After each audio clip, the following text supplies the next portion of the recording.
Bienvenidos a la siguiente mesa. Es tiempo de dar inicio con nuestra siguiente participación.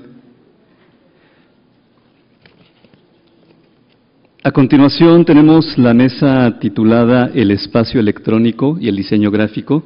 Esta mesa está moderada por Jorge de Buen. Jorge de Buen fue caricaturista y diseñador gráfico en Canal 11, Canal 13 y el Instituto Mexicano de la Televisión y Televisión Mexiquense. Ha impartido cursos y conferencias en diversos países, ha sido reconocido internacionalmente por su trabajo en la televisión, así como por su desempeño como artista gráfico, diseñador editorial, tipógrafo y director artístico. Es autor de 2 libros, Manual de Diseño Editorial, de 2009, e Introducción al Estudio de la Tipografía. Bienvenido, Jorge.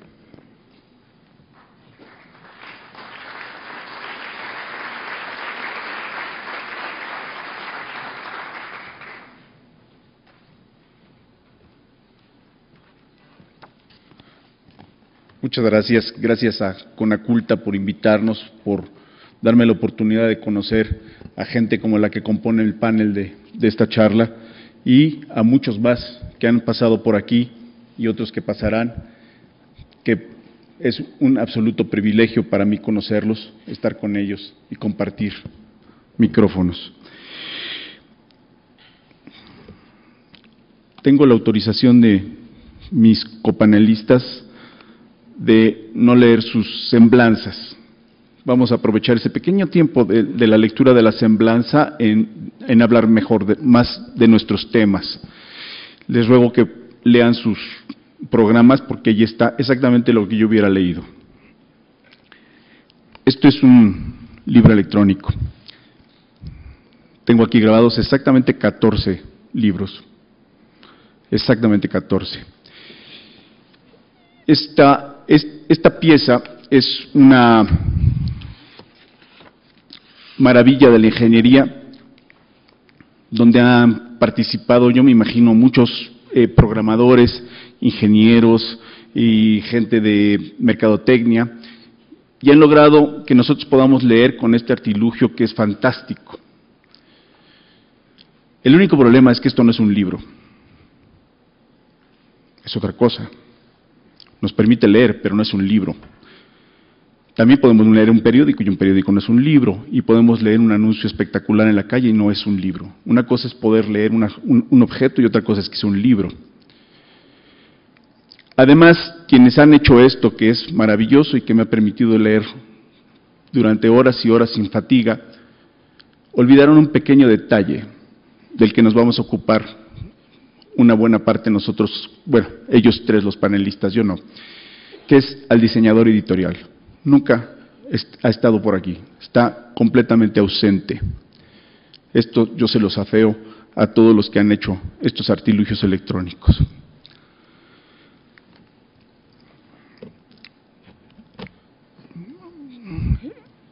Hay algo de lógica.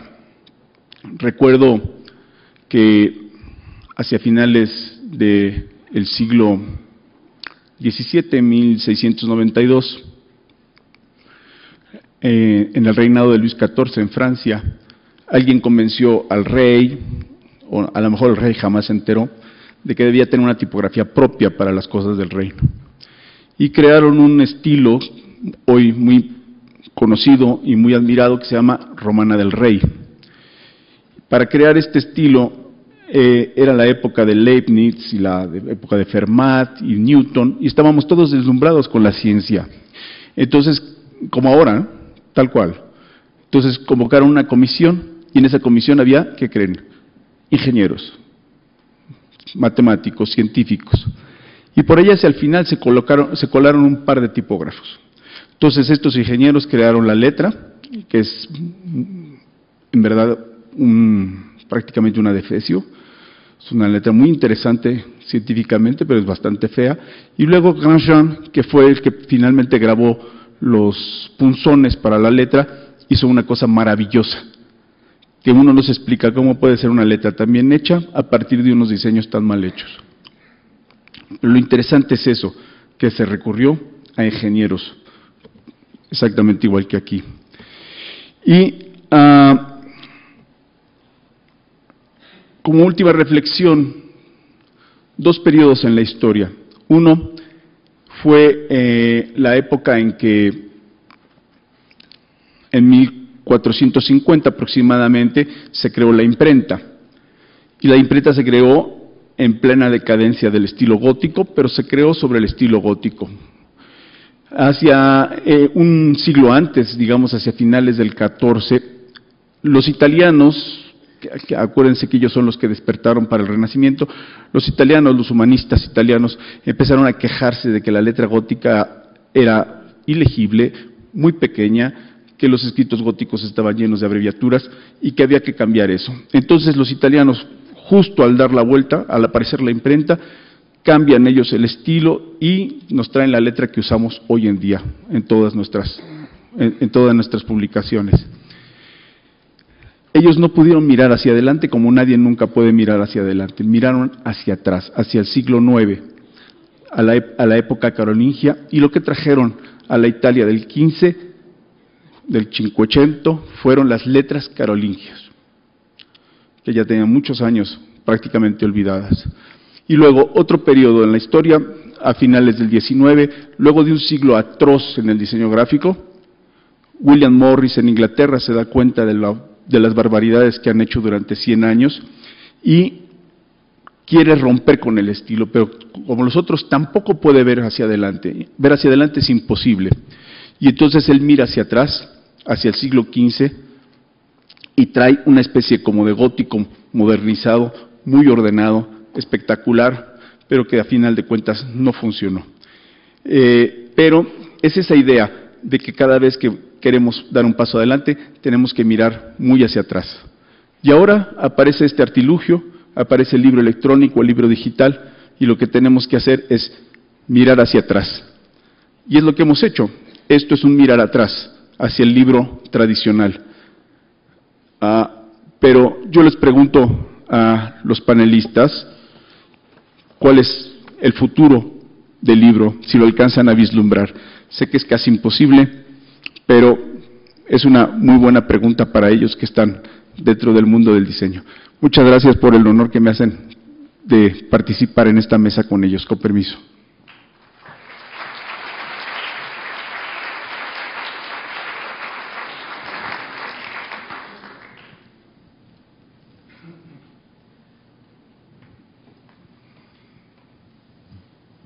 Bueno, comenzamos entonces con Antonio Rodríguez de las Heras, español.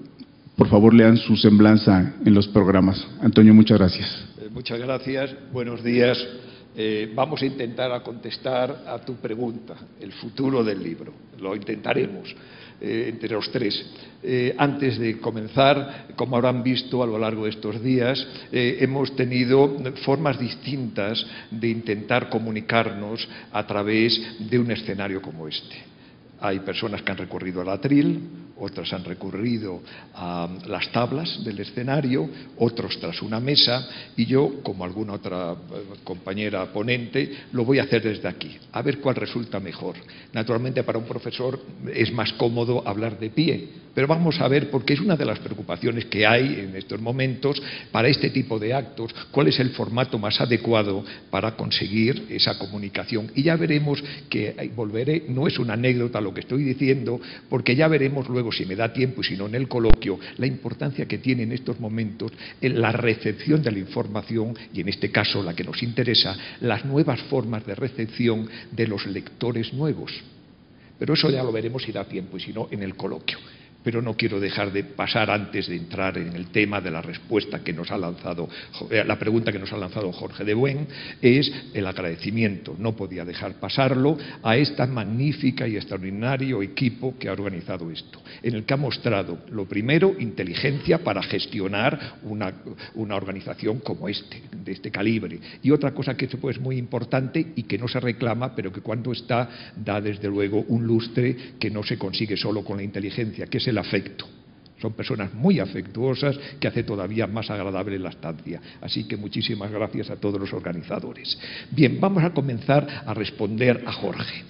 Lo primero es, no sé si vieron ustedes una película de Fellini titulada Ensayo de orquesta, finales de los años 70, porque en esa película es una orquesta, una de las miembros de la orquesta, una señora, dice: ayer mi hija me preguntó, mamá, ¿a dónde va la música cuando deja de sonar?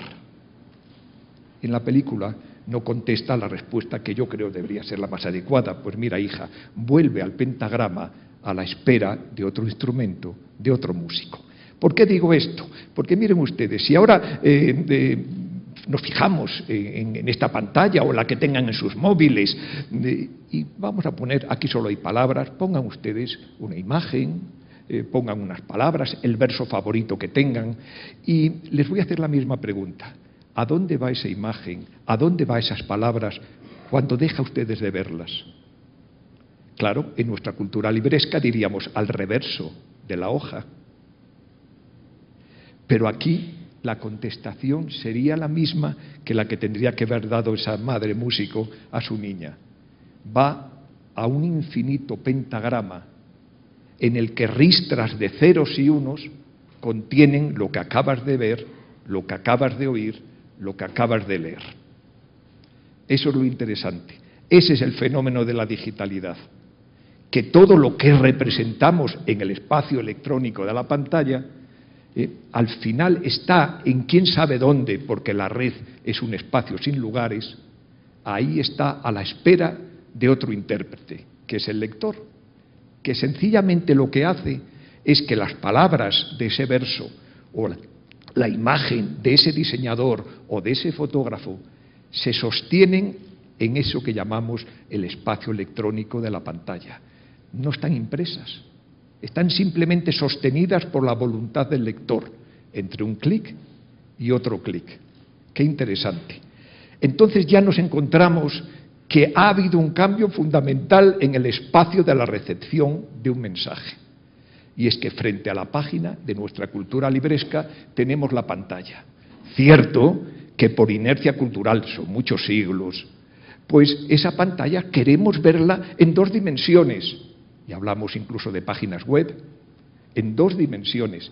Pero es que la pantalla tiene tres dimensiones. Y ahí está el reto y ahí está por donde yo veo el horizonte de las profundas transformaciones de la escritura digital. Tres dimensiones. Quizás sea difícil entenderlas, porque cada vez es más difícil ahora que cuando teníamos pantallas catódicas, que eran bien profundas. Pero ¿dónde está la tercera dimensión en estas pantallas extraplanas que tenemos? Pues fíjense, no intenten buscarlas ustedes en la materialidad de lo electrónico de la pantalla. Vayan de nuevo a ese espacio sin lugares de la red, donde esas palabras, esa imagen estaban ceros y unos. Mire, allí se produce una cosa muy interesante. La misma que voy a hacer ahora, y prescindo un momento del micrófono, para que ustedes vean. Ven ustedes estas dos dimensiones. ¿Ven que yo ahora puedo convertirla en tres dimensiones? ¿Cómo? Plegando esta hoja de papel.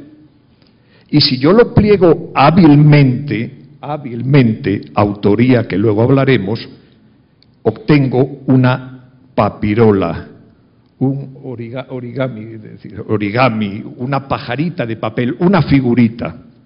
Y entonces esa hoja de dos dimensiones la puedo colocar sobre la mesa porque tiene ya tres dimensiones. Por tanto, la tercera dimensión escurridiza del desafío del mundo digital está en la habilidad del nuevo escritor de, además de saber colocar las palabras una detrás de otras, plegar ¿qué? El papel, no, porque no hay papel, no es papiroflexia, no, plegar el texto. Y un texto plegado es un hipertexto. Y no podemos entender la escritura digital sin hipertextualidad. ¿Por qué? Porque sería absurdo tener un espacio nuevo de escritura con tres dimensiones y prescindir de una de ellas. No tendría sentido.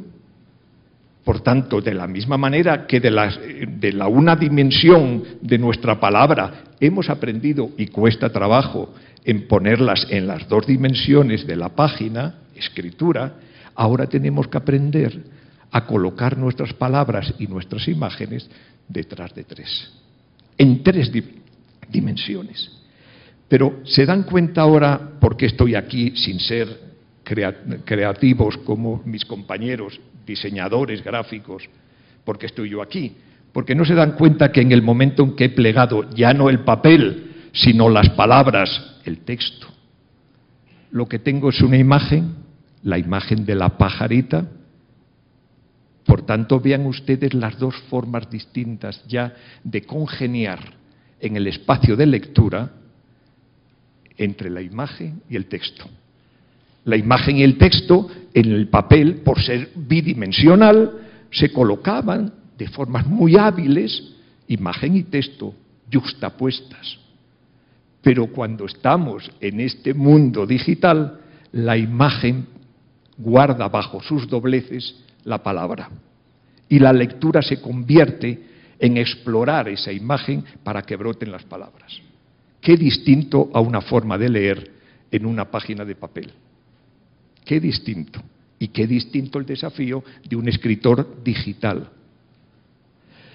Pero, claro, otra solución para convertir esta bidimensionalidad de la hoja en tres sería esto. Trocitos, ¿verdad? Y si tengo trocitos, tenemos lo típico después de una reunión, aburridos, que generalmente troceamos una hoja mientras esperamos que el ponente termine. Bien, tenemos tres dimensiones, un montón de trocitos de papel. Si encima la tecnología me da aguja e hilo, tengo los links de lo que asociamos rápidamente a la hipertextualidad. Y es la forma más tosca de crear tres dimensiones. Eso es Internet. Por eso esas críticas de que la lectura despista, porque solo tenemos palabras hilvanadas. Tiras de una hojita y te sale otra y luego otra. ¿Quién no se confunde? Es muy distinto el reto. Por eso hipertexto, en su prefijo, hiper, tiene por la Real Academia dos acepciones. Una de ellas es exceso. Por eso decimos hipertensión. Y por eso podemos decir que Internet es un hipertexto. Porque un texto del que empiezo a leer tiene tal desmesura que me lleva a otro, por sus hilvanes, por sus links. Perfecto. Pero también hiper, dice la Academia, que quiere decir otra dimensión más. Y por eso decimos hipercubo. Una geometría basada no en tres dimensiones, sino en cuatro o más dimensiones. Ahí está lo que nos interesa como desafío para la escritura nueva. ¿Cómo puede un autor concebir escribir un texto ya no en dos, de lo que ya sabemos y nos han enseñado desde la escuela, aunque nos siga costando llenar una hoja en blanco, a tres? Y ese es el gran desafío. ¿Se dan cuenta ahora también algo importante? Si ahora el escritor consiste ya no solo en colocar hábil, poética, eficazmente, palabra tras palabra, en los raíles de los renglones, y tiene que plegar el texto, ¿no se dan cuenta que lo que hace es colocar las palabras en lugares, bajo imágenes? ¿Y eso qué es? Eso es el arte de la memoria. Eso es algo que nos lega, curiosamente, la cultura oral. Acaba de decirnos Jorge que en los momentos de crisis y de cambio, el ser humano busca atrás la originalidad para enfrentarse al futuro. Pues estamos mirando atrás.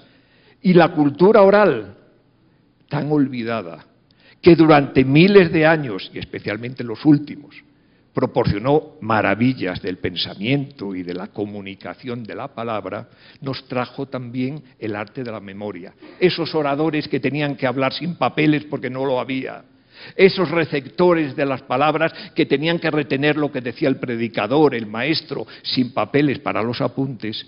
tenían el hábil regla mnemotécnica del arte de la memoria, que era que las palabras las veían bajo los detalles de imágenes que podían ser muy variadas, es decir, se le daba lugar a las palabras. Y eso nos olvida, como sabemos muy bien, la fuerza que tiene la imagen en la forma de retener una información abstracta como es la palabra. Bien, pues eso nos lo legaron desde Simónides de Ceos hasta Atanasio Kirchner en el 17, pasando por Cicerón, bueno, digo por un poquito de pedantería, o Giordano Bruno, muchísimos creadores del arte de la memoria. Y eso me da pie a otra cosa.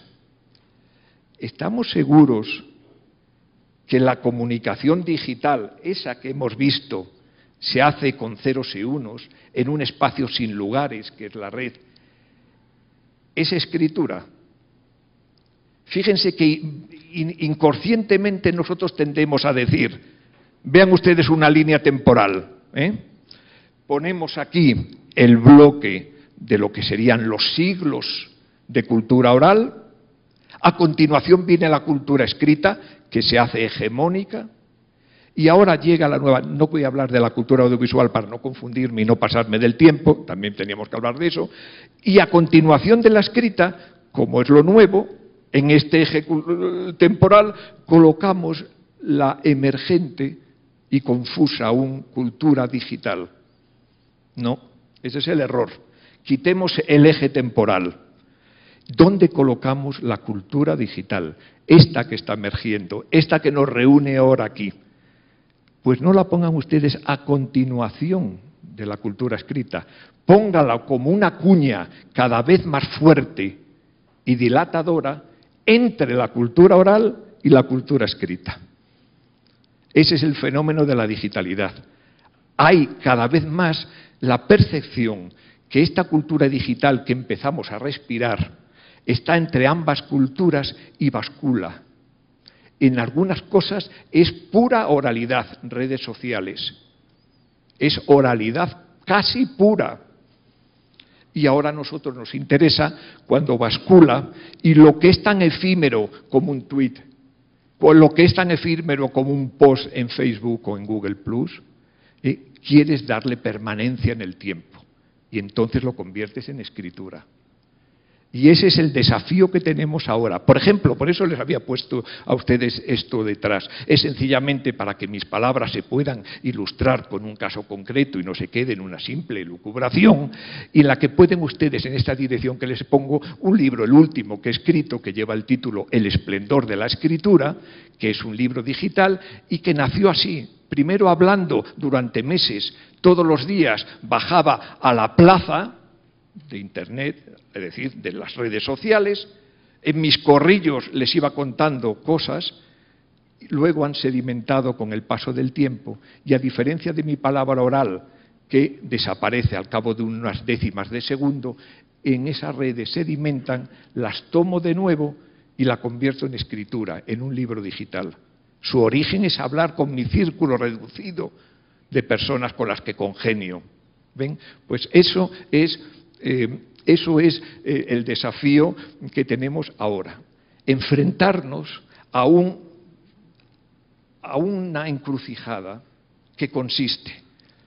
Aquí nos reúne el libro electrónico. ¿Solo esto? ¿Podemos encararnos a la pregunta que nos ha hecho Jorge, de que lo que nos espera para el futuro es solo libro electrónico? Es decir, la transición de nuestra cultura y legado y patrimonio libresco a un nuevo soporte con propiedades distintas. ¿Solo eso? ¿O tendremos que hablar del libro digital? Es decir, de formas nuevas totalmente separadas del hábito que tenemos de escritura sobre la hoja de papel y muy creativas y sugerentes. Pues miren ustedes, esto lo digo con cierta contundencia, no voy a explicar por qué lo digo, pero es que es inevitable ir por este camino. ¿Por qué? Porque en el arco que tenemos de la comunicación escrita y que se ha hecho referencia a lo largo de intervenciones anteriores, arranca en un pilar de este arco, arranca el autor. En el otro pasadas todas estas novelas del editor, del librero, está el lector. Pues fíjense, en estos momentos se está produciendo algo importante, y es que este apoyo del arco, el lector, el nuevo lector, el que imperceptiblemente está ahí brotando por simplemente ley generacional, se está desplazando. Es decir, está pidiendo otras formas de transmitirle las palabras, las emociones, las ideas. Entonces, si nos empeñamos en que este lector vuelva al lugar de origen, es frustrante. Tenemos que mover esta base, que es el autor, y escribir para ellos, para los lectores que nos reclaman otras formas de escritura. Y ya es suficiente. Muchas gracias.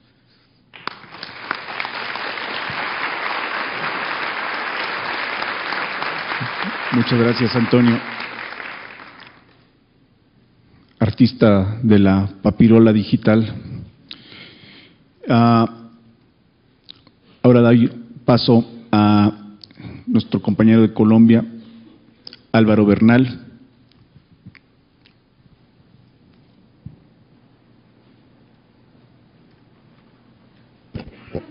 Bueno, mil gracias. Lo mismo, es tiempo para dar gracias a Conaculta, a todos los organizadores.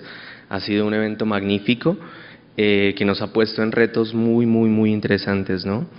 En este momento, pues en la mesa me acompañan personas muy sobresalientes, y la pregunta que me hace Jorge del libro del mañana, no la sé. Yo trabajo con tecnología todos los días, y creo que el punto de partida es hoy. ¿Sí? No, como muy bien lo han dicho, la memoria es algo que no debemos dejar de lado, y por eso en una lectura justo antes de empezar con mi participación, me remití a Borges, y encontré: de los diversos instrumentos inventados por el hombre, el más asombroso es el libro. Todos los demás son extensiones del cuerpo. Solo el libro es una extensión de la imaginación y la memoria. Y sí, cuando hemos trabajado con este nuevo reto de libros electrónicos en formato EPUB, nos hemos encontrado que toda esa calidad, todo ese esmero editorial, con respecto al libro, debe ser muy bien cuidado. Debemos ir a la memoria, pero también debemos darle ese toque de imaginación. Muchas veces nos han preguntado: bueno, ¿tienes la fórmula mágica para hacer EPUB o hacer cualquier otro formato? Y no la hemos encontrado. La única fórmula que tenemos clara es que para generar un libro electrónico, en este caso EPUB 2, un estándar, es un poco de memoria o mucho de memoria, y siempre ponerle toques de imaginación. ¿Por qué? Porque nos han puesto siempre un reto contra el libro impreso, y debemos de forma creativa mostrar desde el diseño gráfico o desde la programación, que ya se los contaré más adelante, cómo debemos ver un libro nuevamente, ¿no? O ver un contenido. Y en un estándar que es hoy, no es mañana, está desde el 2011 instaurado, que es el EPUB 3, cómo debemos acudir a más y más imaginación, como ya lo han dicho en muchas otras ponencias, al tema multimedia, la imagen, el video, el audio que te narre, que más adelante lo podremos ver. Cuando yo empecé con el tema del diseño gráfico y el tema editorial, siempre nos enfrentaron a un tema del libro impreso, a cómo verlo, ¿no? De pronto no sea el mejor ejemplo, porque no tiene una caja tipográfica muy hermosa, pero la visualización era esta: era un contenido de texto dentro de una caja tipográfica, con una fuente bien o mal lograda, unas cornisas, un folio, una experiencia de usuario en la cual estábamos trabajando y para quienes estábamos trabajando o para quienes todavía trabajamos en esto.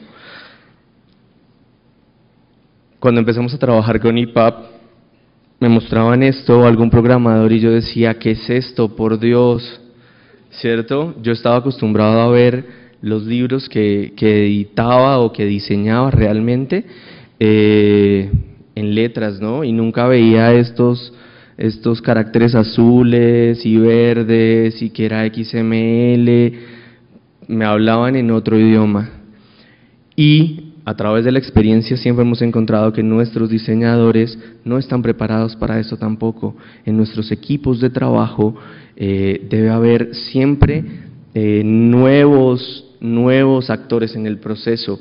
Tenemos programadores que hacen esto como agua, toman esto como agua, lo leen, lo pueden crear sin ningún problema, ¿cierto? Pero cuando se está diseñando un libro impreso o un libro digital, se debe pensar que esto es lo que está detrás.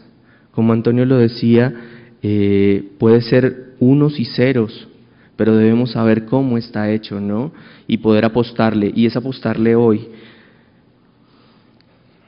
Nos encontramos con dos formatos distintos, ¿cierto? En un formato en el que inicialmente simplemente era un contenido que se vertía de forma con HTML, con cosas de tecnología, para diferentes formatos, incluyendo el libro impreso, ¿cierto? Y lo deberíamos ver en múltiples dispositivos que se acercaran al usuario y tuvieran una experiencia lectora totalmente diferente.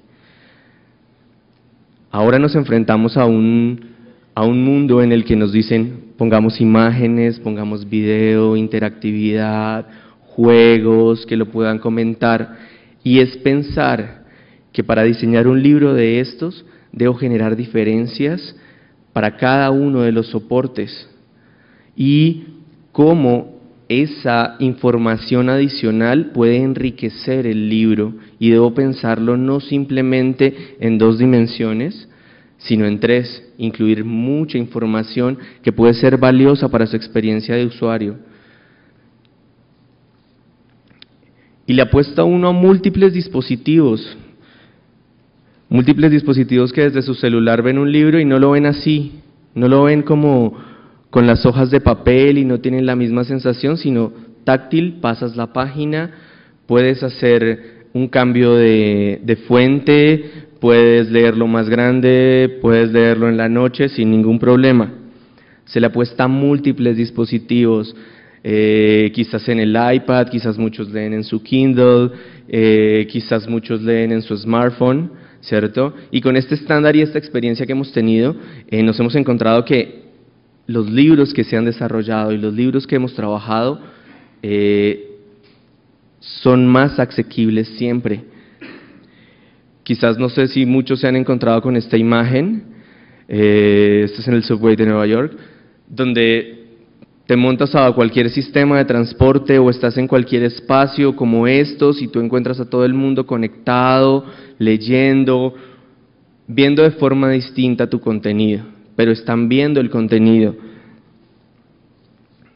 Quizás en un ejemplo muy fácil de tecnología, bueno, aquí hay muchos formatos, de los cuales en algunos ya tenemos familiaridad, texto plano, un PDF, un EPUB y muchos otros, ¿no?, que tienen limitantes.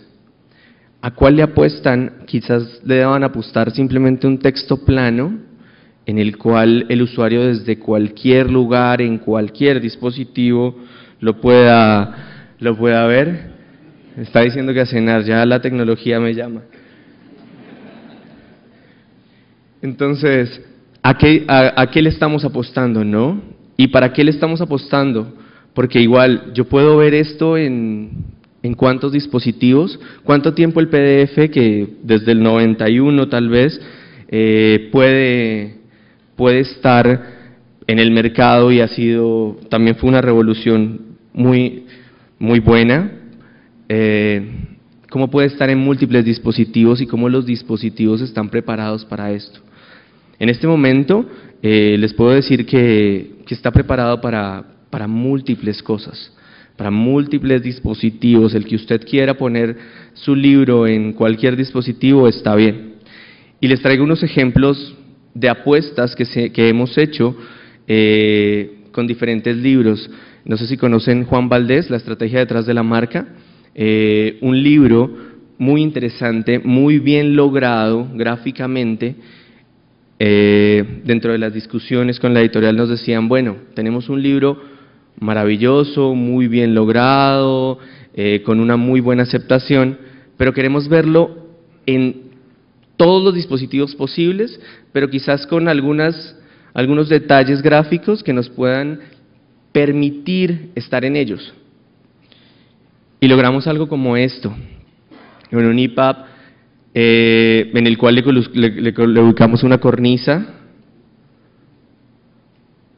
¿sí? Manejamos unas fuentes, incluimos muchas fuentes, y permitimos que las imágenes tuvieran un papel fundamental.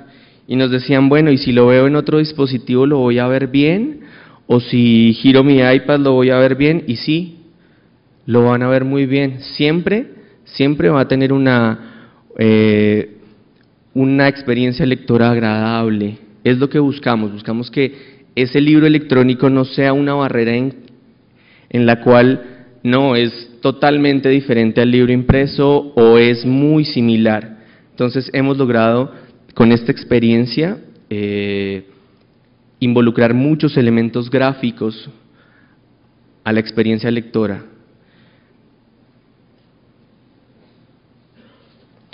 Este es un caso de éxito.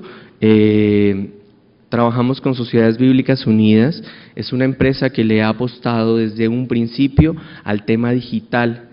Siempre hacíamos libros muy complejos y bromeábamos y decíamos, algún día haremos la Biblia. Y nos reíamos, claro, era un chiste porque pensábamos que iba a ser mucho más complejo. Conocimos a estas personas maravillosas de Sociedades Bíblicas Unidas y nos dijeron, queremos hacer una Biblia de estudio. Es una Biblia que tiene 1490 páginas en un PDF, doble columna, con una fuente de 10 puntos, una cosa así. Cuando lo empezamos a analizar, nos encontramos con un EPUB que tenía 774.746 palabras. Y dijimos, bueno, no está bien, eso no hay problema con un libro electrónico. Nos dijeron, tiene solamente 181.000 notas, lo cual se convirtieron en 362.000 links. Entonces, bueno, ya no podemos bromear con la Biblia, quizás tengamos otros libros más difíciles, más complejos, pero es una apuesta muy interesante que ha hecho Sociedades Bíblicas por crear sus contenidos, volcarlos a un tema digital. Y es un tema de hoy, es un tema que venimos trabajando desde hace algún tiempo para la apuesta a hacerla hoy, siempre hoy.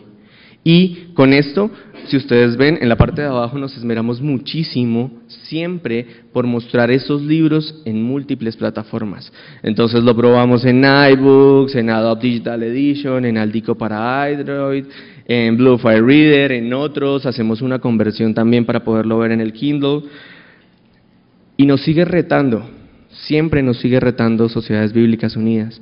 Y nos han dicho, bueno, tenemos un libro, tenemos una Biblia que se llama la Biblia del Oso, que es de 1569. La primera traducción que se hizo de la Biblia al castellano a partir del griego y el hebreo.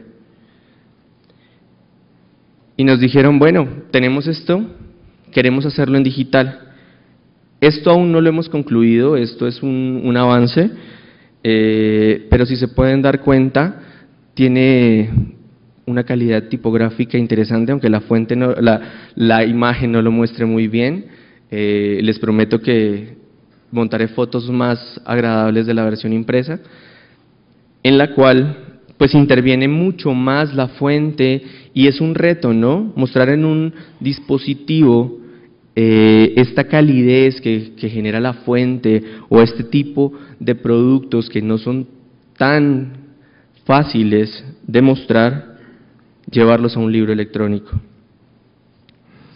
Y nos encontramos con que el usuario siempre está familiarizado, con un doble página, ¿sí? Y le gusta abrir su libro y tener un doble página donde quizás una ilustración rompa ese contenido y pase a la siguiente página y se vea una imagen muy agradable. Este es un proyecto que se está haciendo con Rusia, en el cual es un doble página, es un EPUB con contenido gráfico, textual y además de eso, algo muy importante que se está manejando y que de pronto no ha tenido un espacio importante es el tema de los metadatos. Esta información, estos libros detrás, también traen mucha información que permite que en la web sean fáciles de encontrar. Con esta experiencia, pues igual el usuario ve un doble página, ve una ilustración, ve su texto, lo puede seleccionar, lo puede compartir y se siente familiarizado con su libro impreso que siempre manejaba, ¿no? Bueno, ayer me asombró muchísimo cuando estábamos viendo la ponencia de la última mesa y alguien hablaba de HTML5.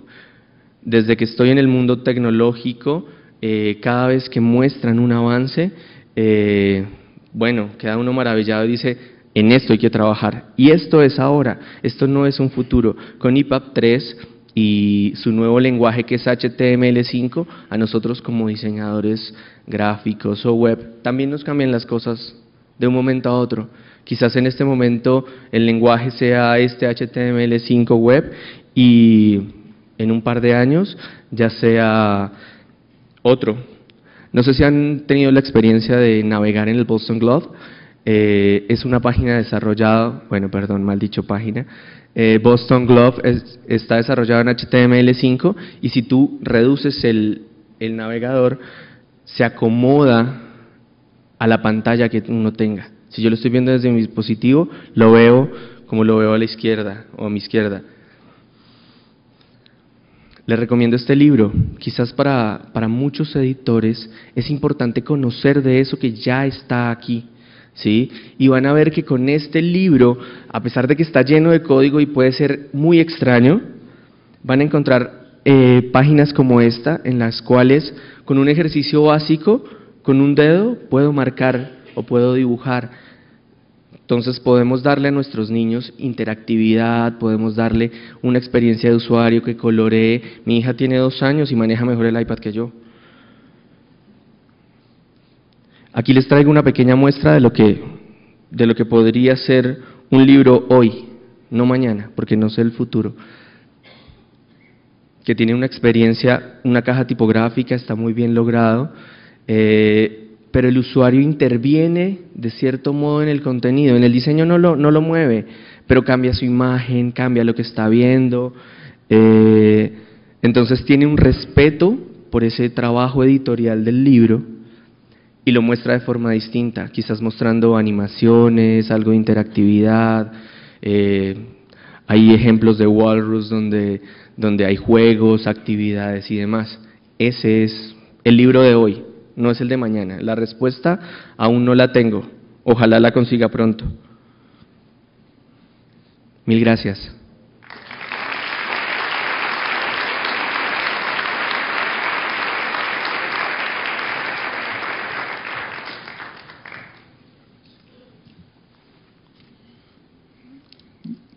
Daniel Volkovitz, de Argentina.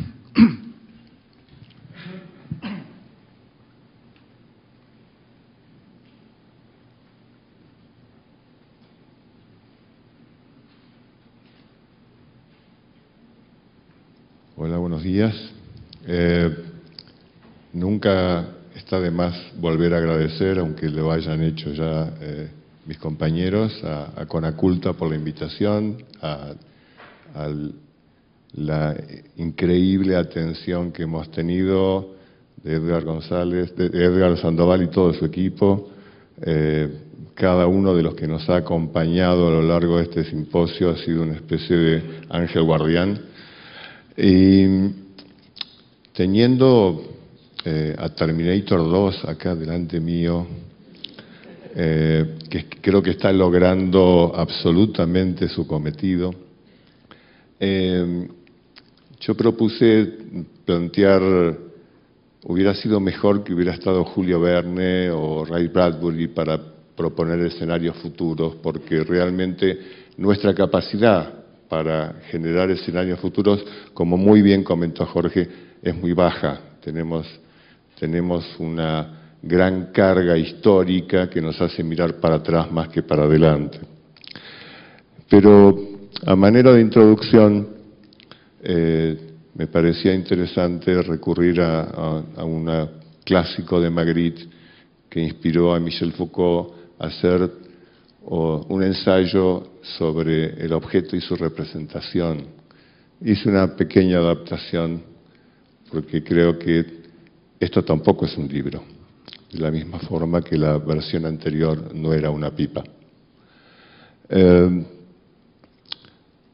Los diseñadores hemos estado acostumbrados durante muchos años, yo viví la generación de tipografía de plomo, de el estudio de los clásicos de las tipografías, de encontrar en el libro la belleza de la composición, la estética de la página, el cuidado del editor, libros que tienen 500 años, libros que nos han dado toda la formación. Me encantó cuando Álvaro trabajó sobre la Biblia, digamos que fue la primera obra impresa de Gutenberg. Perdón Álvaro, me sigue gustando más esta. Pero esto es lo que hemos vivido como sensación histórica de percepción, de acceso al conocimiento, que la historia del libro impreso haya significado para la humanidad el acceso al conocimiento, sin duda no se quiebra en un modelo tecnológico muy fácilmente. Pero yo no soy necio, he entendido siempre que la tecnología nos ayuda, por más que como editor elijo el papel que voy a usar, me encanta el olor de la tinta y ya como diseñador trabajé en una imprenta tipográfica porque me encantaba esa dificultad de componer tipos de plomo donde no podía deformarlos ni podía sacar más interletra que la que el propio tipo de plomo determinaba, la presión del plomo sobre el papel, y todo esto fue generando, bueno, lo que ya muchos han comentado, lo que Jesús también, yo medía soy un entrometido en las bibliotecas de mis amigos. Me fascina ver no solo las coincidencias, sino establezco casi las afinidades y si realmente esa biblioteca representa a mi amigo y vale la pena que sea mi amigo si tiene, según la biblioteca que tenga. Me gusta que mis hijos jueguen con libros de armado, que tengan sorpresas, que el imaginario se desarrolle, se desenvuelva, que haya magia en la materialidad. Y todo esto lo vivimos históricamente, por más que yo como diseñador he tenido que adaptarme. Yo manejo la informática desde el año 86, en ese sentido tenía Mac en esa época, era un precursor, y he seguido la evolución tecnológica, doy clases en multimedia, o sea, cada año cambiamos el programa porque las tecnologías nos permiten nuevas posibilidades. Digo, pero ¿qué pasó con los maestros, de los maestros que aprendí, ¿no? De Müller-Bruckmann, de Munari, de Otto Leicher, de Lubalin, aquellos obsesivos de Jorge de Buen, aquellos obsesivos que han dedicado su vida profesional a la belleza de la página, a la sutileza de la tipografía, a la experiencia que se vive en un libro que es casi irrepetible. Esta es una página de un libro que hizo Hermann Saff en la década del 50, donde Cada una de las páginas tiene una recreación tipográfica excepcional, bellísima. Uno podría tener colgadas todas estas cosas como cuadros en su casa, en una época donde todavía se imprimían tipos de plomo y la producción era mucho más compleja que hoy. Estas cosas que nadie se entera, ¿no? De cómo la magia, el erotismo de la curva de una Garamond, esas cosas. Es decir, ustedes están totalmente locos, ¿de qué están hablando? Si ahora es Verdana, Trebuchet y otra cosa, y Comic Sans, prohibida para los diseñadores. O sea, aquel diseñador que usa Comic Sans o Mistral, lo echamos de las clases. Entonces, toda la historia de palabra e imagen que ha sido la construcción del libro en nuestra historia, de pronto se enfrenta con esta situación que ya se ha hablado mucho en el Congreso, pero yo necesitaba dar una experiencia personal. Esta parece una foto familiar, y de hecho lo es. Es en el jardín de mi casa, con mis 5 hijos y un nieto, y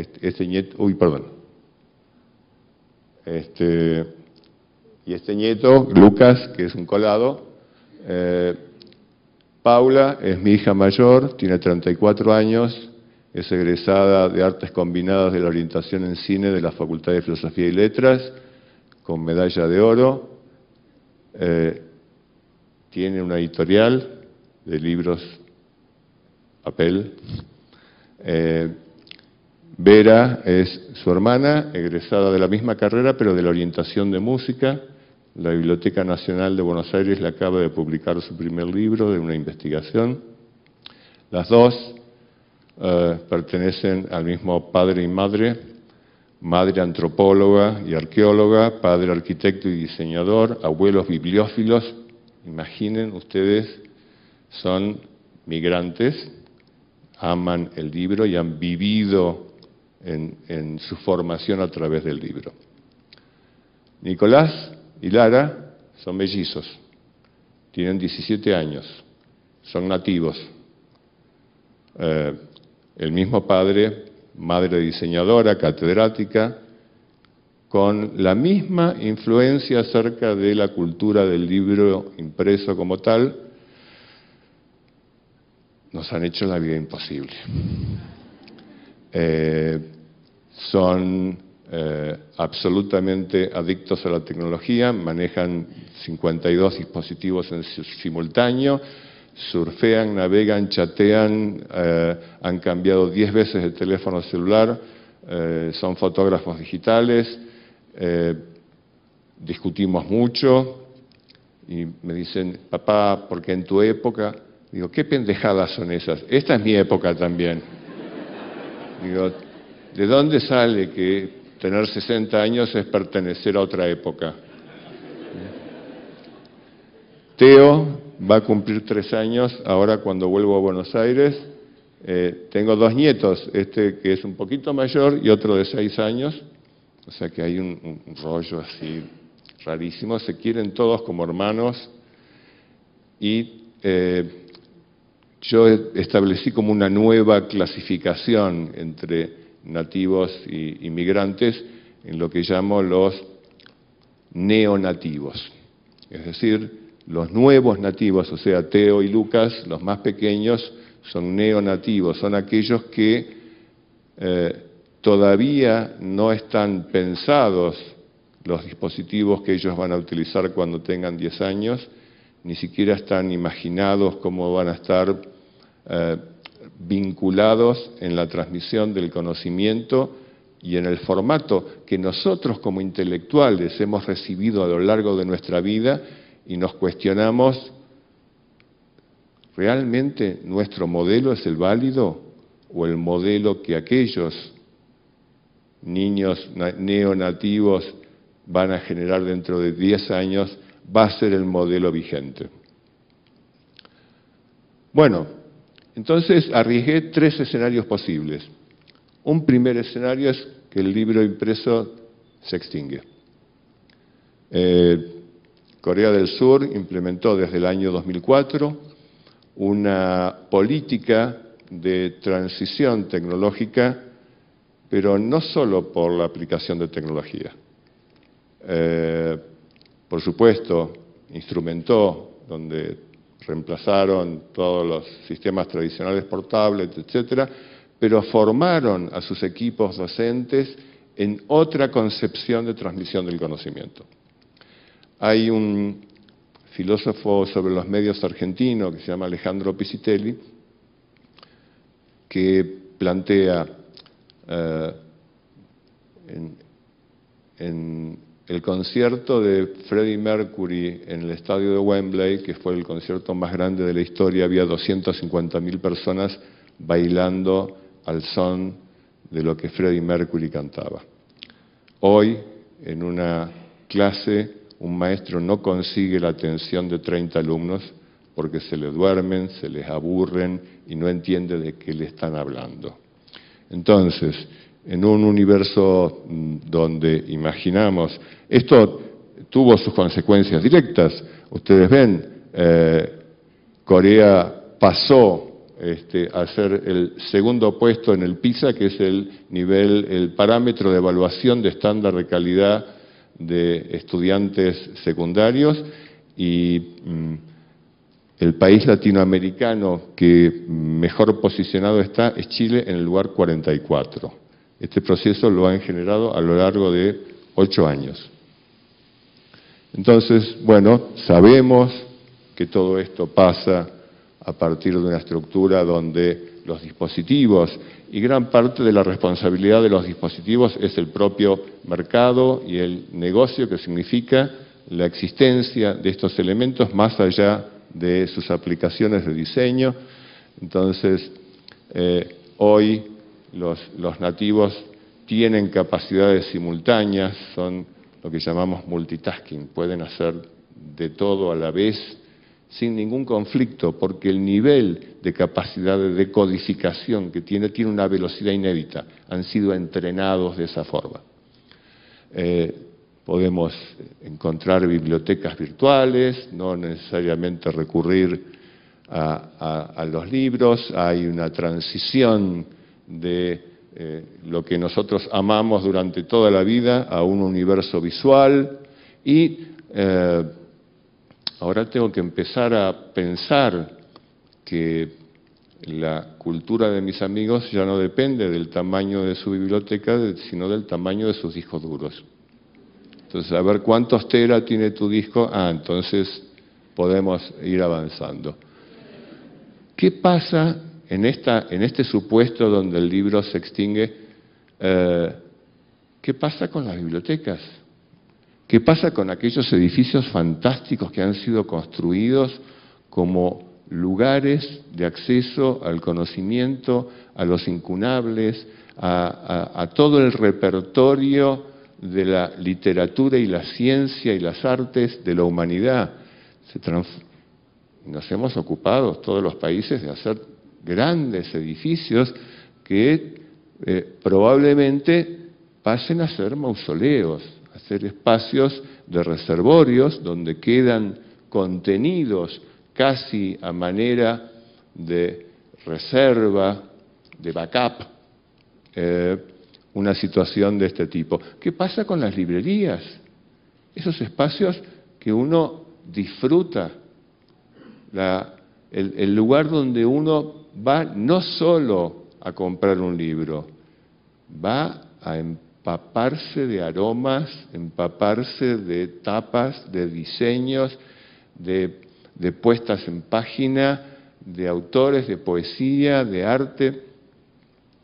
No solo desaparecen las librerías, los impresores. ¿Qué pasa con las plantas impresoras? Deben estar muy preocupadas cuando todo puede ser adquirido en un segundo a través de un sistema como el de Amazon, ¿no? Con los dispositivos que contiene. Segundo escenario, y este es más conflictivo. El libro digital desaparece. Este es un registro de la NASA de una explosión solar en abril del 2012. Los científicos dicen que si hubiera sido un poco mayor y hubiera apuntado hacia la Tierra, hubiera generado un campo magnético que hubiera borrado absolutamente toda la información de todo nuestro material digital.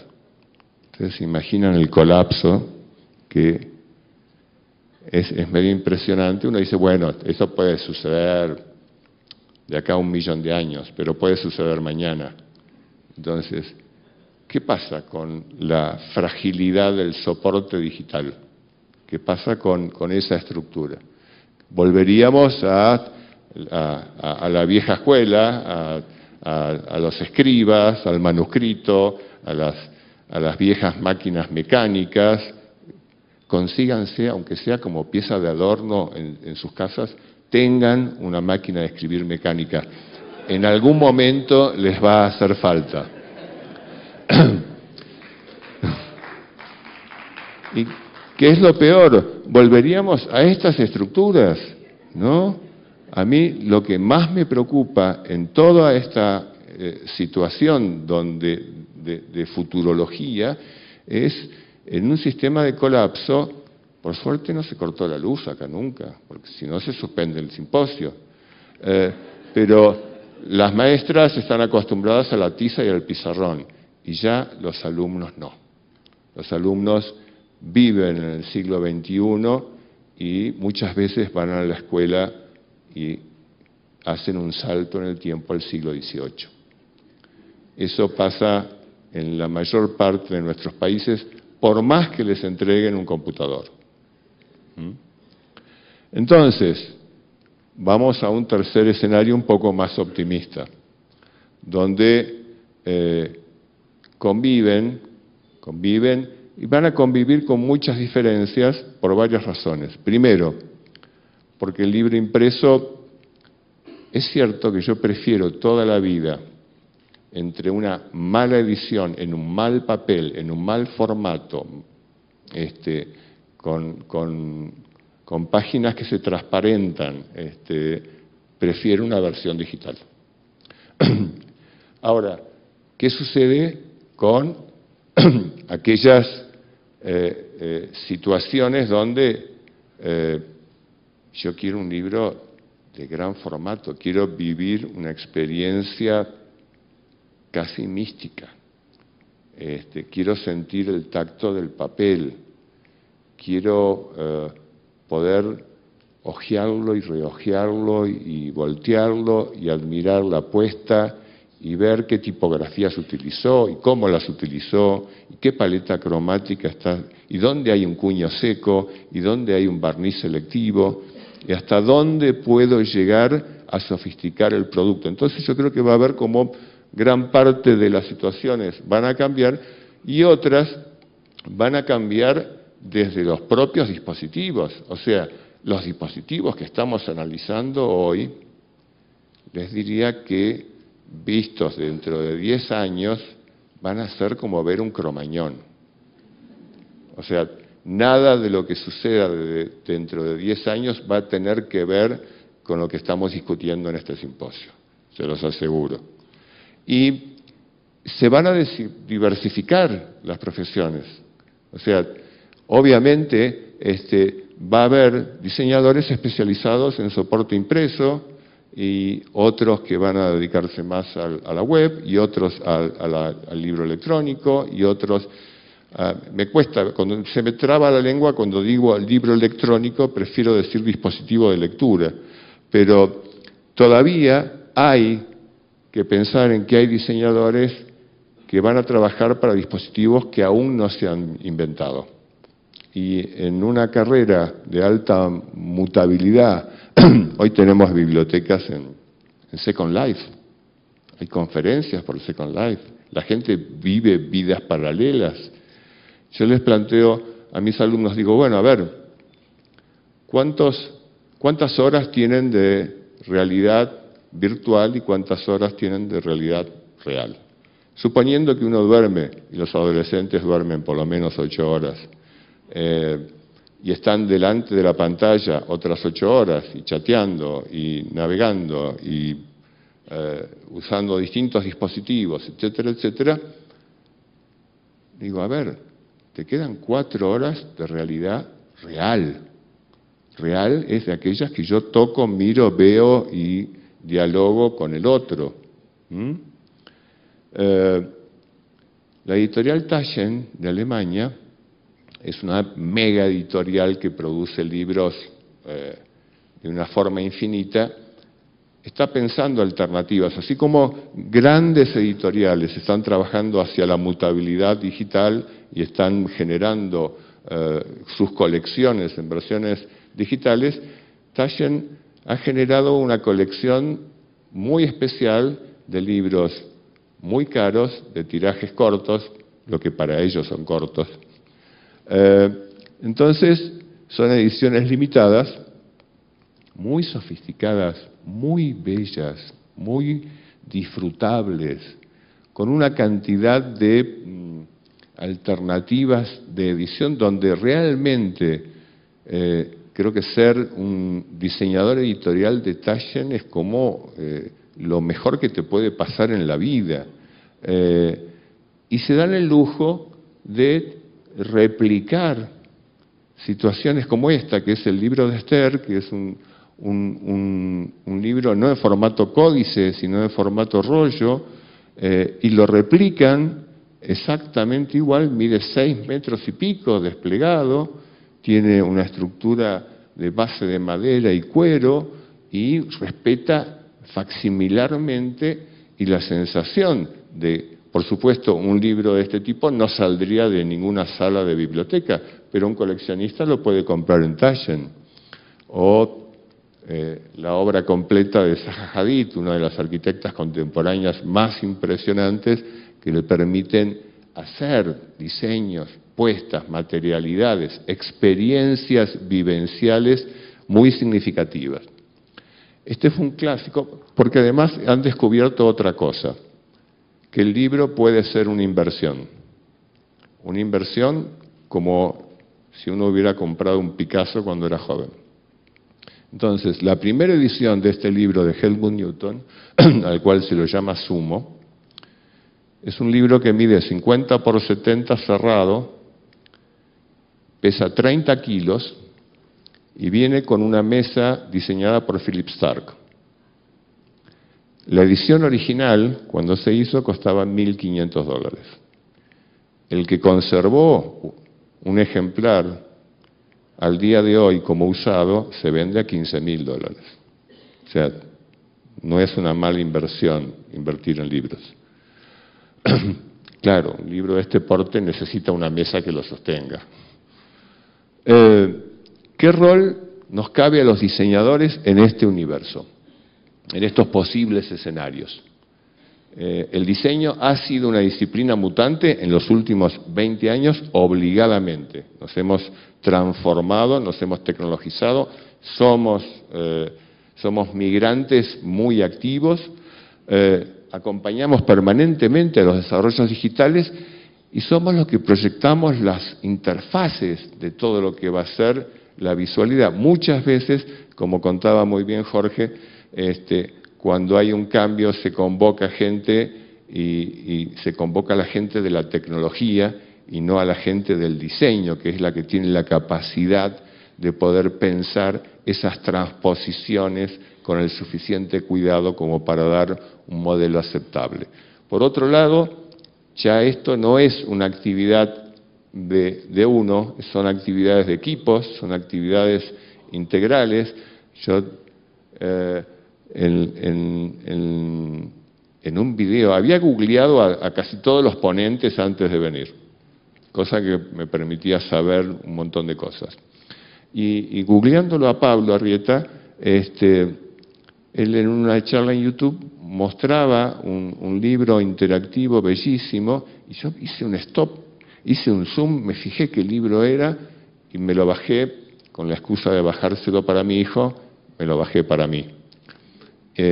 Una aplicación bellísima, realmente una muy buena puesta en página, ilustración animada, posibilidad de narrativa en 4 idiomas, podías grabar tu voz y el relato empezaba a ser el cuento de papá y no el cuento de un locutor. O sea, una cantidad infinita de opciones que hoy son absolutamente básicas.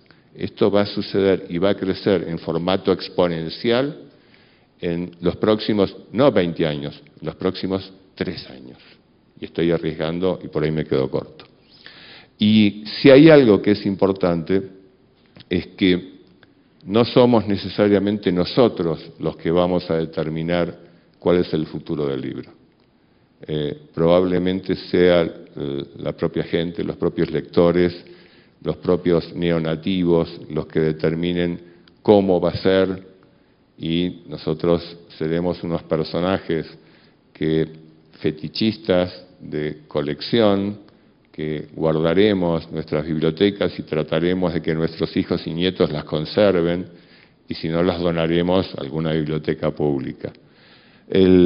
La preocupación no es el futuro del libro, la preocupación es el futuro de la lectura, que esto ya se ha discutido en este contexto, porque yo lo he comprobado con los mellizos. No hay forma, ellos leen de otra forma. O sea, lo que nosotros entendemos como una lectura, ellos la hacen a través de lecturas de imagen. O sea, el código de la imagen es una lectura que nosotros, los que venimos de otra generación, no estamos capacitados en hacer de la misma forma que ellos lo hacen. Los sistemas educativos, y eso es responsabilidad no de los editores, de los estados. El Estado tiene que dar un formato educativo que tenga la capacidad de hacer que los niños y los adolescentes encuentren la motivación y el interés para que esto sea realmente una efectiva adquisición de conocimiento y no sea un desarrollo de superficialidad. Y obviamente, si no hay placer, o sea, yo no puedo obligar a mis hijos a leer poesía si no sienten placer en leerla. Ahora, quizás exista un dispositivo que pueda motivarles un placer por la lectura de la poesía y puedan disfrutar de esa maravilla. Obviamente, todo esto tiene que ver con pensar que los medios actuales y los futuros tienen que hablarle a la gente. No se resuelven en un simposio como inferencias de futuro, sino se van a resolver a partir de escuchar lo que la gente demanda para poder establecer nuevas construcciones.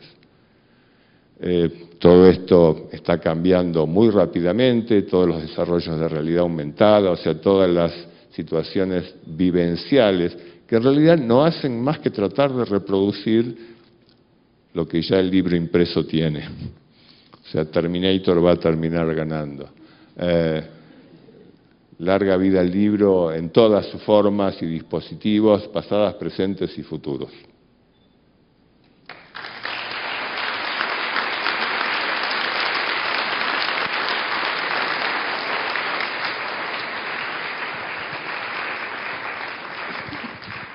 Muy bien, es tiempo de relajarse,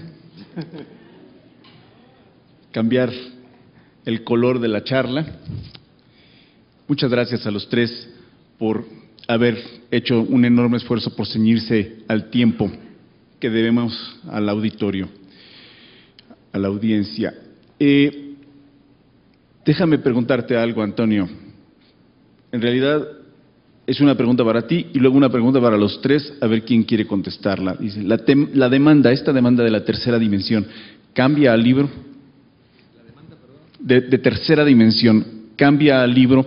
Como el concepto que tenemos del libro, quizás estos 500 años de presencia de un objeto al que hemos llamado libro, esta demanda, esta necesidad que tenemos de la tercera dimensión, ¿tiene que cambiar necesariamente al libro como una cosa nueva? Sí, ahora ya. Sí, he querido transmitir, tanto razonadamente con argumentos en esta exposición y con una referencia a una escritura distinta, que es la que propongo, ¿no?, con fórmulas de ensayo nada más. En efecto, yo creo que tenemos que aceptar que un lector que ya está en un entorno sobreinformado por vivir en este mundo, un lector que está en un entorno icónico, por tanto con lecturas distintas de la información que le llega, un lector que está en un entorno en permanente movimiento, cuando una, dos o tres generaciones antes el mundo se movía al paso. Y un lector que mueve el mundo ya no a través de la palanca, que es casi todo lo que, hasta para abrir una puerta hacemos palanca, un mundo que se le abre a un lector pulsando. Perdón que te interrumpa, pero estás hablando del lector, sí, como el instrumento que mueve al libro. En efecto, yo creo que nos vamos a encontrar con un desajuste, y ya está, y el sitio donde está el sismógrafo del desajuste entre el lector y la oferta que le hacemos secular está en la escuela, está en la educación, está en la fractura que en este momento tenemos, sea cual sea nuestro entorno, de poder conectar con una demanda de otras formas de transmitir esa información. Pero es que lo que estamos viendo en realidad es que, al menos en el corto plazo y quizás también en el mediano, no es el lector el que cambia el libro, sino son unos ingenieros. No, sí, porque fíjate, no se verá que los ingenieros nos cambian a los lectores. No, he intentado precisamente por eso marcar con la metáfora de la película de Fellini, en el que precisamente lo que está reclamándose es que como las palabras escritas, como la imagen, como el sonido, pero vamos a centrarnos en esto, tiene ya otras capacidades y otras propiedades, no podemos seguir tratándola como si fuera tinta sobre papel. Eso es lo que estoy planteando, o sea, en la necesidad de que tenemos que pensar en formas totalmente creativas, y las hay, porque es que hay un campo inmenso, inexplorado, en que los autores se encuentren, los que quieran comunicarse, no autores en el sentido, van a utilizarlo de manera distinta, y entonces se verá esa sintonía que ahora se ha perdido. Se ha perdido, e intentamos que ese pilar del arco vuelva al punto de origen, y no vuelve, y no vuelve. Por tanto, lo que tenemos que hacer es movernos nosotros al punto donde está ahora situado el otro extremo del arco. Esa es mi propuesta. Y hay muchas posibilidades por explorar, pero si seguimos viendo el soporte digital como solo soporte, y no como un marco de nuevas propiedades que tiene la escritura, y eso es digitalidad, entonces, claro, estamos, diríamos, empobreciendo las posibilidades que tiene. ¿Y eso por qué? Porque nos encontramos con un problema, que lo hemos percibido todos los asistentes a este congreso, a este simposio, y es que el ser humano, por tener memoria y tener sentimientos muy fuertes, es melancólico por naturaleza. Es decir, como tiene una memoria y ha evolucionado desde que era un australantrópido, ha visto, mirando atrás, que no hay forma de ir adelante sin dejar cosas que tenías hasta ahora. Y eso nos ha hecho irremediablemente melancólicos, porque esa nostalgia no somos capaces de superarla. Pero eso precisamente se convierte en uno de los frenos. Sabemos que no hay forma de salir adelante si no es desprendiéndote de algo. Y tenemos también otra cosa que, ya te corto, perdón que me estoy abusando, y otra cosa que percibimos en este congreso, y es que de una manera explícita o implícita hay un debate que encontramos también en muchos otros foros entre aquellos que al llegar a una estación, y eso nos pasa a todos los humanos, y ahora en un momento como este es marcadísimo, nos asomamos a la ventanilla del tren y unos dicen ya hemos llegado y otros dicen que es un apeadero. Eso es un reclamo que tenemos todos los seres humanos, que creemos siempre que hemos llegado a la estación terminus. Y ese debate dentro del vagón de los que dicen está aún mucho por hacer y esto es simplemente una pequeña parada, es un apeadero, y aquellos que ven, aunque sea muy humilde ese apeadero, que es la gloriosa estación terminal. Ese debate produce toda una tensión que se expresa claramente y de forma muy brillante a lo largo, para mí, por lo menos de estos 3 días que estamos cumpliendo del simposio, y por tanto cumple una de las funciones que tenía este simposio. Por tanto, enhorabuena. Además nos has colocado, o al menos esta parte de la tecnología digital para la lectura la has colocado en medio de la oralidad y la impresión, y la tipografía, digamos, y no al final, como muchos creemos que estamos. Voy a pasar a una pregunta del público y luego voy a hablar de mis nostalgias. Bueno, sí. Bueno, más que pregunta, yo soy profesora de educación básica, nivel secundario. Entonces, el problema bueno, no es problema, sino hay un desarrollo del pensamiento del ser humano que es producto del contexto, de la experiencia, de la memoria, de la cultura, etcétera, que en ocasiones, sobre todo los sistemas educativos, no reconocen ese desarrollo del pensamiento humano, el cambio, el avance, la evolución del pensamiento humano, y entonces los sistemas educativos efectivamente plantean situaciones a veces hasta de siglos atrás, en términos de las prácticas educativas dentro del salón de clases. Ahí no está el problema en el gran desarrollo tecnológico que ofrece el avance tecnológico a los lectores, sino en no reconocer de parte de quien educa o de quien enseña ese desarrollo que el ser humano lo tiene en función no de la escuela misma, sino del contexto en donde se desenvuelve. Entonces, esto es como el reto fundamental. O sea, hacer libros para lectores que están evolucionando, desarrollándose independientemente del propio sistema educativo. O sea, los niños cuando llegan a los salones de clase dan las buenas y las malas a los profesores en manejo de aparatos tecnológicos, ¿no? Entonces, en ese sentido, es un reto grande, pero como que habría que encontrar el vínculo entre el desarrollo tecnológico, los aparatos, los dispositivos, etcétera, etcétera, y la propia evolución o reconocer las habilidades de los sujetos a partir de otro elemento, la experiencia cotidiana. Gracias. Muchas gracias. Y tomo esta parte porque también quiero vincularlo con lo que quería mencionar.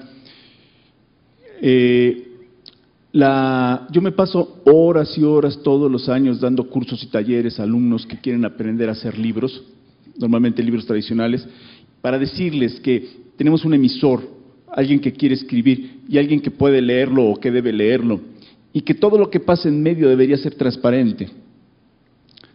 El propio libro debería ser un vínculo transparente, porque a final de cuentas lo que necesitas, lo que tú quieres, lo que quieres regalarte a tu vida es estar tirado en la cama con tu lamparita flexible, viendo tu libro y que no haya nada, que no esté allí ni el libro, ni el editor, ni nadie más sino la escena, ni el autor, nada. Esa manera de transparentar el medio. Y tenemos muchas técnicas que hemos desarrollado, no en los últimos 20 años, ni 100, ni 500, en los últimos 1500 años, si me permiten decirlo, hemos desarrollado técnicas para poder hacer que el medio finalmente se disuelva, desaparezca y podamos estar en el acto de la lectura puramente. Yo vi en unas imágenes que pusiste, Álvaro, guiones que no tiene división de palabras. Mi Kindle no lo hace y no lo hace, y además por no hacerlo a veces me deja un espacio entre las palabras que a mí me parece horrendo. Para mí, en el diseño editorial, el espacio entre las palabras es la piedra de toque. Ahí es donde se ve si el diseñador editorial tiene pericia o no la tiene, según cómo espacia. Entonces, me sorprendió ver esas imágenes porque yo creo que las he visto en el iPad, pero no las he visto en un dispositivo como la Kindle. Entonces, sí nos deslumbra el medio, nos interesa el medio, queremos conocerlo, queremos saber qué se hace con él. Pero a mí, en lo personal, lo que me gustaría es desaparecerlo. ¿Sí? Que a final de cuentas se disuelva en la nada y vuelva la magia de la lectura de inmersión. ¿Qué pueden? Sí. En la década del 90 visitó Buenos Aires un semiólogo brasileño que se llama Arlindo Machado. Él estaba haciendo en ese momento, hablamos del siglo pasado, un CD, no existía el DVD, sobre la historia del cine. Entonces, él dijo en una charla, ¿qué es lo que hace un buen escritor cuando tiene que hacer un libro? Investiga, colecciona información, hace fichajes, hace un trabajo enorme que es 50 veces por lo menos superior a lo que va a resumir en ese libro. ¿Qué es lo que hace un buen lector? Un buen lector subraya, ficha, va a las citas bibliográficas, busca. Entonces él dijo, ¿no es mejor que el autor le pase directamente el fichero? Dice, para evitarle ese trabajo, digamos, donde ya está absolutamente asumido que tiene a su disposición todo lo que el autor estuvo preparando. Es cierto que quita, como bien decía Jorge, la transparencia de la obra, porque esa obra es la síntesis, el non plus ultra de esa investigación. Pero en los momentos actuales, los alumnos, los estudiantes, trabajan con los ficheros. Trabajan con los ficheros quizás aleatoriamente, no con... y por eso en el comentario que hacía la compañera docente, cuando hoy se piensa la educación a partir de los dispositivos y los sistemas de búsqueda colectiva, también se piensa en un aprendizaje colaborativo.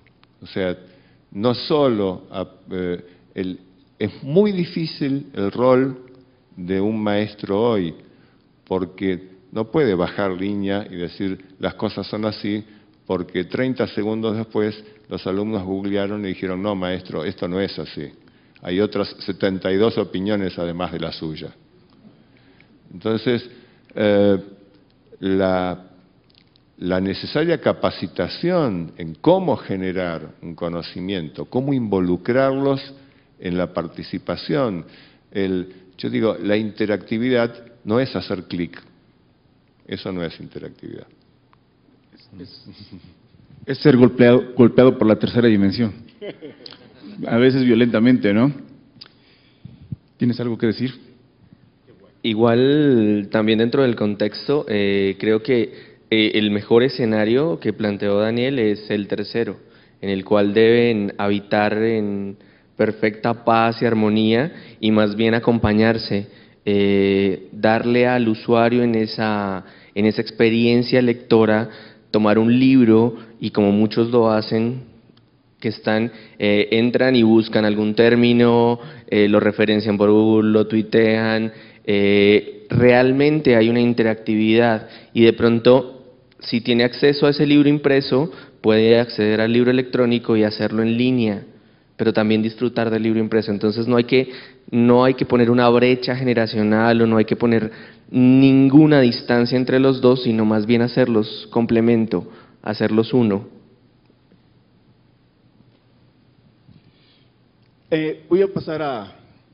Voy a pedir al público que haga sus preguntas.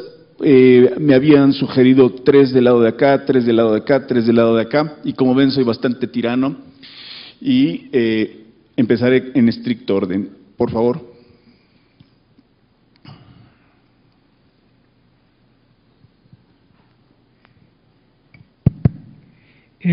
Ahora me parece que estamos deslumbrados por la digitalidad y por ello creo hemos dejado de lado toda esa estructuración lógica y estética que la actividad editorial ha desarrollado durante por lo menos medio milenio para garantizar la legibilidad de los textos. Pienso que eso es lo que subyace a algunos formatos de libro electrónico. La pregunta concreta es, ¿cuál es la apuesta de cada uno de los ponentes? Más o menos ya vimos la de Jorge de Buen, con respecto a qué formato privilegiaría o qué formato tendrá una mejor recepción en el futuro. Los formatos que en aras de la flexibilidad de plataformas dejan de lado el diseño o el diseño editorial y permiten esta ausencia de guiones y estas deficiencias de mancha tipográfica, digamos, o los formatos que en aras de respetar esta estructuración estética y lógica y de legibilidad tendrán que restringir los dispositivos. Yo no quisiera contestar esa pregunta porque me da escalofríos, me pone muy nervioso, así que por favor, si alguien del panel quiere decir algo. Me da la sensación de que ese conflicto se va a resolver rápidamente, es decir, vamos a lograr conformar a Jorge de Buen y que existan dispositivos que tengan un preciosismo de diseño editorial como a él le gustaría, como a todos nos gustaría, y que además van a tener valores agregados inevitablemente de audiovisualismo, de situaciones de realidad aumentada, pero atravesadas por el diseño, porque toda tecnología que arranca y con un impulso que implica niveles de comercialización y de intereses económicos tan altos, no puede dejarse llevar solamente por su propio objeto fetiche, sino que tiene que incorporar necesariamente toda la historia del conocimiento de diseño que hemos construido. Entonces, en ese sentido, estoy seguro que en el próximo Congreso también vamos a encontrar preciosismo en dispositivos con diseño editorial muy sofisticado, y hasta donde vamos a poder ver que la letra toma relieve y que hasta si queremos podemos ver la pincelada del calígrafo cuando la ejecuta. Ojalá. Sí, por si acaso ya está. Sí, coincido contigo, Daniel, pero vamos a ver, o sea, que seguro, pero que no seamos, como he estado escuchando en estos 2 días y medio, exigentes desde nuestra secularidad de siglos y, por tanto, de un primor que se ha alcanzado con todo el trabajo que se ha vertido sobre la cultura escrita, no seamos exigentes porque pensemos que hace 70 años, nada más que 70 años, y estamos hablando de una cultura secular, que es la escrita, hace 70 años. El instrumento que ahora quiere competir con el libro códice de papel era una habitación que necesitaba toneladas de hielo para refrigerarse y que se programaba a mano, es decir, el ENIAC o el Colossus. Y eran armas de guerra. Y la maravilla de la evolución es que, igual que te deja la evolución física, la natural, abierta la boca diciendo hace 60 millones de años nuestros antepasados éramos unos ratoncitos entre los pies de los dinosaurios, y que vino una catástrofe, salimos nosotros. Sin catástrofe, nosotros no estábamos. Por tanto, tampoco hay que tener mucho miedo a las catástrofes, porque son liberadoras de las fuerzas nuevas que lo viejo no deja verter. O sea, que tampoco hay que preocuparse mucho de las catástrofes. En 70 años se ha pasado del ENIAC, del Colossus, de habitaciones de este calibre, a algo que nadie podía pensar. Y es que tengamos ahora en nuestras manos un iPhone o un iPad. Asombroso. Y una de las cosas que nos ha hecho tener estas láminas, llamemos iPhone, iPad o en general tabletas, era que precisamente había que recuperar para que estos instrumentos, que no habían nacido para perturbar nuestra cultura escrita, estos instrumentos pudieran tener la primera de las leyes de la ergonomía de la lectura, y es que leemos con las manos. Y por tanto no podíamos leer con un instrumento colocado en la mesa y a partir de un mouse. Y una de las evoluciones espectaculares es esa, el darle al lector lo que reclama, y es que, como dijo muy bien Italo Calvino, hay múltiples posturas para leer ergonómicamente. Todas las posturas que queramos, así lo relata en una de sus novelas al comienzo. Y eso no era posible con algo que había nacido para cálculos, para diseños, pero no podía ser un instrumento que se enfrentara nada menos que al sacrosanto libro códice. Ya se enfrenta, ya nos reunimos para hablar de los lectores electrónicos, con una cuestión muy importante, y es que esta reunión nos hace aceptar que por primera vez el texto está disociado del artefacto de lectura. Y eso es lo que también nos perturba. Hasta ahora, texto era inseparable de su soporte y era inseparable de su artefacto, que era el códice durante siglos. Y ahora resulta que el texto ya no está sobre un soporte de papel, no está codificado con nuestra caligrafía o tipografía, sino en ristras de ceros y unos, que no sabemos dónde está. Ahora decimos para contentarnos que está en la nube, pero es que ni en la nube, vamos, que está en un espacio sin lugares, y el artefacto que tenemos nada tiene que ver, es neutro, es una ventana, es en un pozo pues la valla con la que te asomas, pero no es el agua del pozo. Y eso también nos perturba. Por eso entiendo la pregunta que me ha hecho antes Jorge. Ah, entonces no son los ingenieros los que cambian. Claro, no. Pues los ingenieros están desarrollando procesos de ergonomía, procesos de invisibilidad del artefacto que se convierta en prótesis, pero luego en ese espacio con esas propiedades llegan los nuevos escritores, llegan los nuevos comunicadores y aprovechan las nuevas propiedades. Y es por eso que antes no te había contestado en ese punto. No, y mi nostalgia va hacia el diseño del Sueño de Polifilo y hacia el diseño de la cantante calva de Ionesco, fantástico, y aquel libro, pues, la Biblia de Gutenberg, por ejemplo, hecho en canon ternario con unos corondeles fantásticos. Bien, en fin, habrá un libro de esos en el futuro. Me gustaría un libro electrónico, digamos, que tenga esa relevancia artística. Había otra pregunta por allá, creo que no nos queda mucho tiempo, es más, ya nos estamos colgando. A ver, entonces por acá, gracias.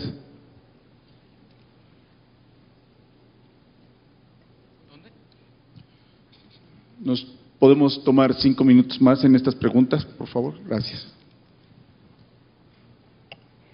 Bueno, mi pregunta es para Álvaro Bernal.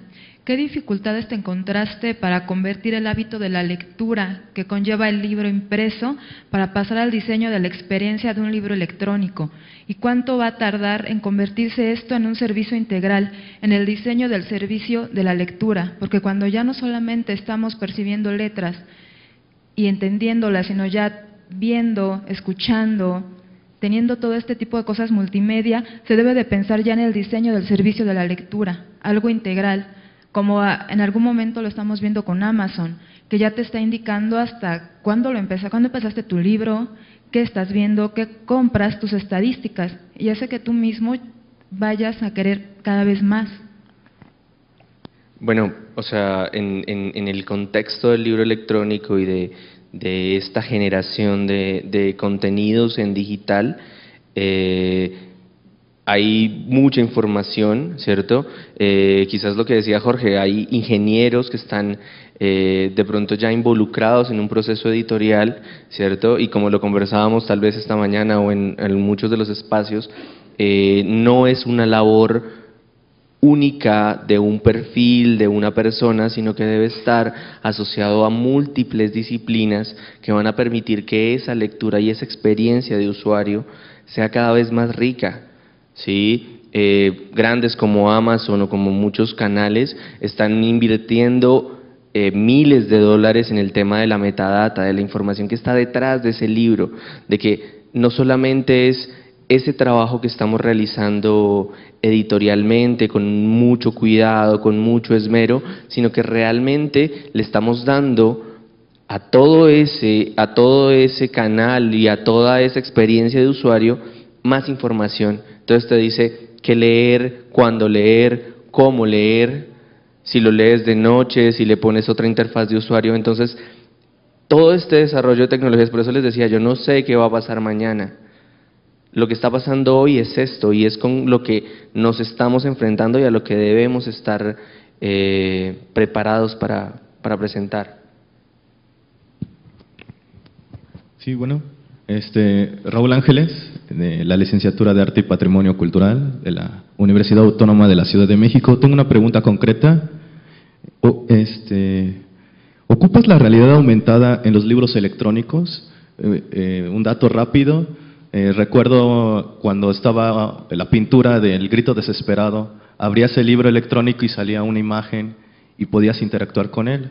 Lógicamente la tecnología va avanzando. ¿Ocupas en tus procesos, que los que habías comentado como la Biblia o otros libros, ocupas esta tecnología? Sí, pues hemos trabajado mucho. Yo soy desarrollador 3D de Autodesk y nos fijamos mucho en eso, ¿no? Todavía son prototipos porque pues igual, como lo decían muy bien antes, es una apuesta. Entonces, por ejemplo, con EPUB 3 no hay dispositivos que estén preparados para este tipo de cosas, pero estamos trabajando para que se haga realidad, para que quizás con realidad aumentada podamos enriquecer el libro. Hay mucha información sobre realidad aumentada en la cual la parte digital se apoya en lo impreso, y con un libro, cualquier libro de texto, por ejemplo, mediante un desarrollo de un QR o de una animación tridimensional, podemos hacer esa relación más cercana. Lo hemos trabajado y creo que va a ser una realidad muy pronto.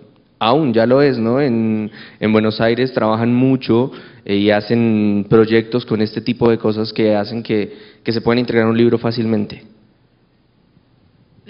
Bueno, una pregunta también para Álvaro, y es que, como han comentado en estas mesas, es que andamos los que estamos pensando en hacer formatos EPUB un poco a ciegas. Yo sé que aquí la Red al Texto está tratando de hacer como ciertos protocolos, de poner las barras de grafito, de, por ejemplo, dónde poner el colofón en un EPUB, ¿no? O el índice, y más libros más complejos donde hay índices toponímicos y estas cosas. Quería saber si en Colombia o donde tú trabajas tienen, por ejemplo, ya algunos protocolos, ¿no? Algunas sugerencias para quienes realizan EPUB de cómo trabajar, ¿no? Un libro de estilo. Claro, nosotros tenemos una pequeña ruta de navegación en la cual realmente nosotros le decimos a un editor, ¿cierto? Primero, piense diferente su libro, porque muchas de esos detalles, de esas sutilezas del diseño no las va a poder ver, pero va a poder ver otras cosas como las notas al pie, como las interactividades y demás, que son muy, muy importantes. Otra cosa que siempre recomendamos, además de eso, es que el proceso editorial no se pierda. No es simplemente tomar un formato y pasarlo a otro, sino realmente es pensarlo de otra forma. Entonces, debe el editor estar preparado para tomar ese EPUB y revisarlo, mirar cómo funcionan sus hipervínculos. Ya no va a revisar que estén todas las notas muy bien puestas, sino que va a ver cómo se van a ver los hipervínculos, por ejemplo, es una forma de medirlo. Entonces tenemos algunas políticas de calidad en las cuales lo que hacemos es un proceso editorial de ensayo y error, que es lo básico. Sí, creo que el artilugio electrónico tendrá que dejar de copiar a los libros, tendrá su propio libro de estilo, tendrá su colofón en cierto sitio, su índice en otro, no sé, tiene que dejar de copiar, de inspirarse en el libro, porque es otra cosa nueva. De hecho, yo me rehúso a llamarlo libro. Y además, ¿dónde voy a poner? Yo tengo un muy bonito punto de lectura de piel azul, marquillado. ¿Y dónde lo voy a poner en mi Kindle? ¿Sí? ¿Hay alguna otra pregunta? Si no, para... Sí, por favor, allá.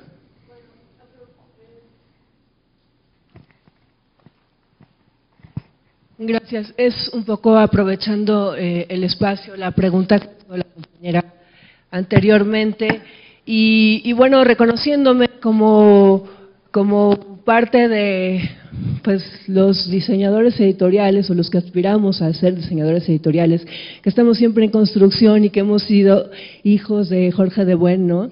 Que todos tenemos en nuestros escritorios un manual de diseño editorial viejito, marcado, lleno de apuntes, de cosas, y en efecto, como que verlo a Jorge de Buen ahí discutiendo cuando es la parte clásica del asunto y como toda esa experiencia corporal que representa para nosotros es el primer gran discurso de esta gran discusión, ¿no? Entonces yo quería compartirlo con todos, es para mí muy importante esta imagen plástica porque la entiendo desde muchos discursos, ¿no?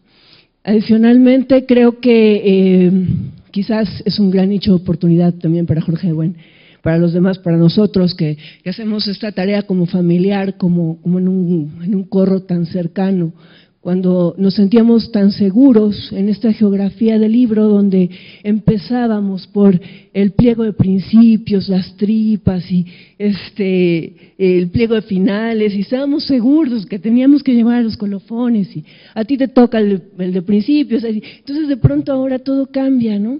Todo cambia y no sabemos cómo colocar los pies, inclusive cuando en mi otro papel y mi otra faceta de ser profesora en la Facultad de Lengua y Literatura Hispánicas, mis alumnos me dicen, maestra, ¿y cómo citamos un libro electrónico? ¿Cómo se refiere esa fuente? ¿Qué tan confiable es?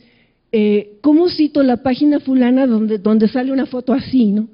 ¿Cómo refiero esa experiencia del hipervínculo? ¿Cómo la represento euclidianamente para mi investigación, ¿no?